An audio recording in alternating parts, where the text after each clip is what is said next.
we're pretty lucky. Right now, I'm in a snow belt between Lake Michigan and Lake Superior. I'm technically on Wisconsin side of the border, but the UP is only a stone throw away. And actually the main town that we go to is actually in the UP whenever we need supplies. And we're pretty lucky. You can see on the top of the cabin in the truck, we only got about a foot of snow last week. Normally this time of year, we've got probably between 4 and 6 feet of standing snow. We have several pictures of our kids standing on top of the street signs because the snow is so deep. But yeah, it absolutely looks beautiful up here, and I love coming up here when we have a fresh snow. It's just gorgeous and clean. We're back home at last. I'm gonna turn some lights on and let's take a look at the batteries are way down. I'm only at 12.2. I'm gonna have to clean off the solar panels and get that taken care of right away. And let's take a look at this. I don't know if the camera is going to pick it up, but the lower number is the temperature. It's 15 degrees Fahrenheit with 42% humidity.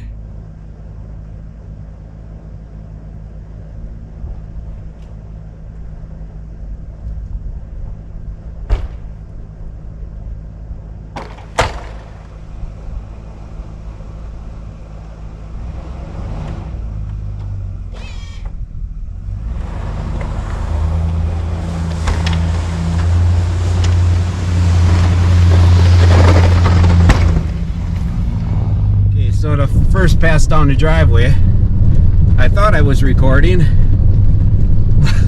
but I wasn't. Go figure. We're gonna go ahead and make a couple passes here and get rid of the snow.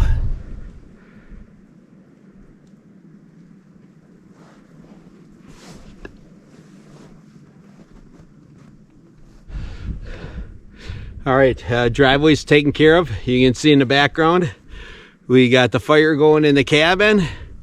The solar panels are cleaned off.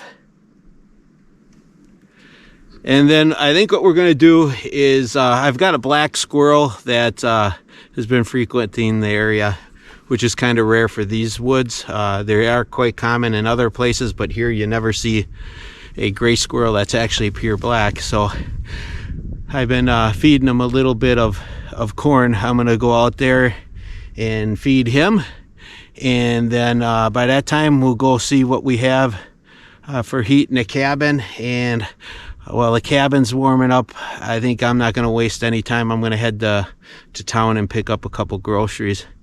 But yeah, this is my regular routine when we get up to the cabin. There's no playtime right away. It's all business. You know, we had to get these panels uncovered. I don't know if the camera can pick up the blue lights at the top of them, but that shows that they're charging. I'm worried about my battery. This is an AGM battery, so it is a little bit more durable as far as the temperatures go, rather than like a lithium battery.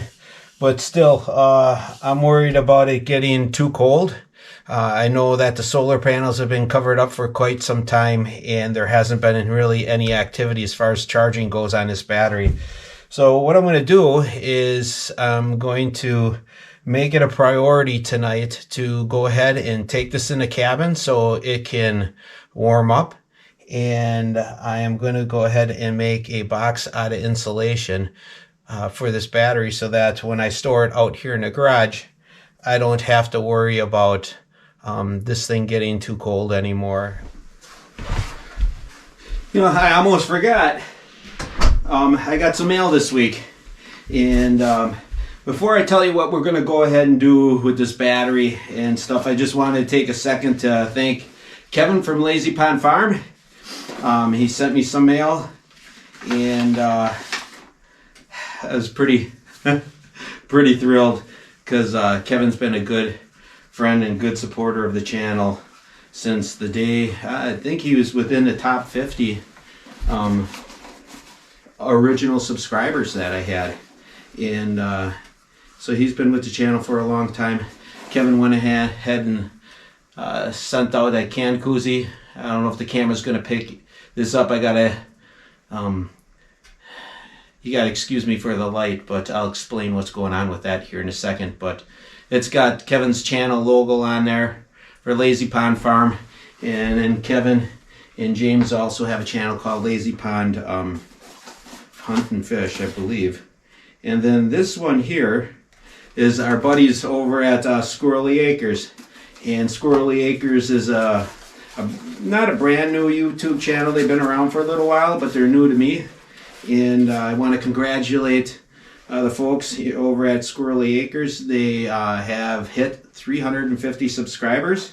And this week I was chatting with them and put my guess in through their 350 subscriber giveaway. And as it turned out to be, here I was lucky enough that I went ahead and I won their giveaway. And they gave me some really cool stuff. And I just want to take a quick second to show you, because if you guys are ever in a survival situation, you're going to need to have stuff like this with you. And if you don't have it with you, your night in the woods is going to be pretty ugly. And I'm going to go ahead and use all this stuff this year during hunting season. So I'm drawing a blank right now on the formal names of these, but these are actually tubes that are used that you can blow into on your embers when you start your fire. I've got two different sizes, and these are a heaven sent. If you've ever tried to start a fire with flint and steel, it is a challenge, and these take the work right out of it. A fire works off of spark and it works off of oxygen, and these do a great job of bringing oxygen in. A couple of other things real quick that they gave me is they gave me a really cool Smith's pack pail, and I don't know if you guys have ever seen this before, but it's like a cheese grater that you can take a piece of wood on, and you rough up your wood with it, and it'll actually shave off little pieces of tinder, and then it has a flint and steel that comes with it too, so that you can light that tinder right away. And then another really cool thing that they did, and I appreciate this, is they personalized everything. Craig over there sent me a really nice letter thanking me for supporting his channel, and I just think the world of them. And not only did he give me the letter, but he went ahead and gave me some really cool stickers for his channel. It says Squirrely Acres, where nuts come together, and it's got his, let me get a different one, I just dropped that one. It's got the squirrel with acorns on there, and that's kind of his logo for his channel. It'll be a great representation of his channel, and I'll make sure that I get this stuff out there. And I just want to thank him for all that he's done for me. And then finally, the last thing that he sent out, and this is really cool, is it's from Bushcraft Survival. And like I said, this is a life scent. I've spent a night or two out in the woods, and it gets really cold if you don't have the ability to make fire or to be prepared. And this kit is really awesome. I was actually looking at it on Amazon, or a kit very similar to it. It's got a little bit heavier flint and steel that come in a carrying pouch, and I don't know if the camera can pick that up. But that is really cool because a ferro rod is really fat and it's going to be real durable. And I love using those thicker ferro rods like that because it draws up a lot bigger spark. And then he threw in kind of a little added extra. It's a survival bracelet that has your paracord into it. It does has a compass on it right away. It has a survival whistle on it. Where if you've ever been, spent out in the woods and you don't have any energy, you can't yell, this whistle's going to be a lifesaver. And then also, it's got this little steel on the handle here and a real tiny flint as well. So you can never have enough flint and steel when you're out in a survival situation. So this is something that all this stuff is something that I'm definitely going to use every time that I'm out in the woods, especially when I go hunting. If you ever notice, I usually carry a camo backpack with me, or else I have, if I'm hunting with my Blaze Orange, that has a whole bunch of extra pockets, and I always fill up the pockets with something like this. Usually it's a lighter, but lighters don't work so well when you're in really cold situations. Like today when I went to light the fire in the wood burning stove, it was, I think I said 15 degrees Fahrenheit in here, and a lighter wouldn't work. I had to put the lighter in my pocket and let it warm up to my body temperature before it worked. So, all right, let's go ahead. We'll stoke up this fire, and I'll tell you what we're going to talk about today in the video. I think this is going to be a pretty cool video for people who are wondering about living off grid. There's certain things that you have to prepare yourself for. I was not very well prepared this year. I thought that I was going to be able to get a few more things done in the fall, but these last couple of weeks, my wife has been battling pneumonia. She had a real bad case of it, and that's why I haven't been able to post a video lately. And the rest of the family, we all had some health challenges. And so I'm behind schedule, and I'm going to show you some things that I'm going to do to provide proper maintenance for winter time, specifically at sub-zero temperatures here at the cabin. So sorry for the poor lighting. I am without solar temporarily. I'm using my Milwaukee Tools lighting that I have. I used to do commercials for Milwaukee Tool, and they gave me a whole bunch of equipment. And it was kind of cool. I used these lights the whole time during the construction process a little over a year ago, and I'm right back at it, you know, so it's kind of brings back some memories. I'm going to go ahead and stoke up the fire real quick. It is starting to get pretty warm. The stove's burning right around 400 degrees right now, so I anticipate that the temperature's going to rise pretty quickly. I'm already at 34 degrees in here, so you can tell outside it's already starting to get dark. I want to quick run into my closest town. That's Iron River, Michigan. I'm right on the border. I'm on Wisconsin side of the border, but I kind of almost claim to be a Yooper because most of my time that I spend up here, I'm right on the other side of the border in Upper Peninsula of Michigan. For those of you who don't know what a Yooper is, that's what a Yooper is. It's somebody who lives in the UP, the Upper Peninsula of Michigan. So I'm going to quick stoke up the fire, head over to Iron River, and pick up some supplies. I'm going to pull a red-green special on insulating this battery. I can't wait to show you. I'm going to have an insulation kit put together for my solar batteries for under $40. And it's just going to be a quick, you know, wham bam, thank you ma'am type of installation. But sometimes when you're facing an emergency, you got to do something quick. And this is what I came up with to insulate my battery until I can go ahead and get my new solar setup in here next year. So, all right, I'm going to quit gabbing, get this thing stoked up. And then I am off to the UP to go get some supplies.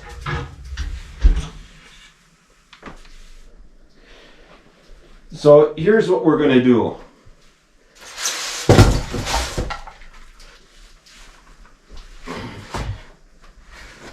Oh, geez, I don't know if I can get this up there.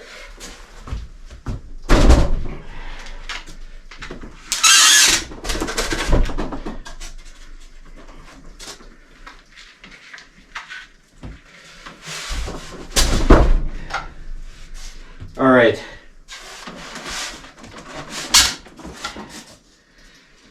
They make a glue for gluing the styrofoam together, and nobody has it. So what I'm going to do is I'm going to take this 2-inch foam, and I'm going to go ahead and make a box around the battery, and I'm just going to take wood screws and screw the pieces in. I know this box isn't going to have any strength to it, but I just want to pre-assemble it here inside where it's warm. And then what I'll do is I'll duct tape. There's where the red-green stuff comes into effect. I'll duct tape all the seams and the joints, And then I think with having 2-inch foam insulation on the bottom and all the way around here, and then I'll just cut a hole for my charging cables to come in. I think that'll be more than enough insulation for the battery and keep it from freezing. So I'm not going to bore you to death with having you watch me assemble this box. I'm going to quick assemble it and then I'll show you what I came up with. Okay guys, so you can see I made this box out of 2-inch thick foam insulation. I sunk screws through it, and then I went ahead and sealed up all the joints with duct tape so that everything is weather tight and there's no chance of any cool weather sneaking in there. And I know this is a real Jimmy Rick way of doing it, but right now with COVID, the glue that you can use to glue these boxes together is nowhere to be found. So desperate times call for desperate measures. And it's going to be a snug, tight fit, but you can see, yeah, she fits pretty tight, pretty snug.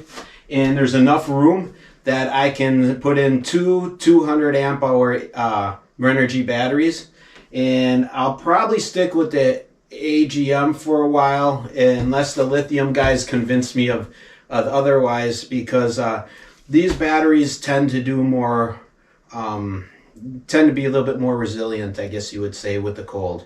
And so I am going to be upgrading the solar. I know my solar's really basic setup, like we talked about earlier, but it's really served its purpose. And as long as I can get through the cold weather of this winter, next year all this is going to change anyways. So I didn't want to stick a ton of money into this. I figured why stick all this money into it if it's all going to be torn apart anyways by next spring. So anyways, I think this will help keep the batteries warm, and as long as we can keep the sun on the solar panels and keep that generating some power through it, I think we'll be in good shape. Let me know what you think in the comment section. It'd be interesting to hear from you guys. And I think because we got the AGM battery, we should probably be okay.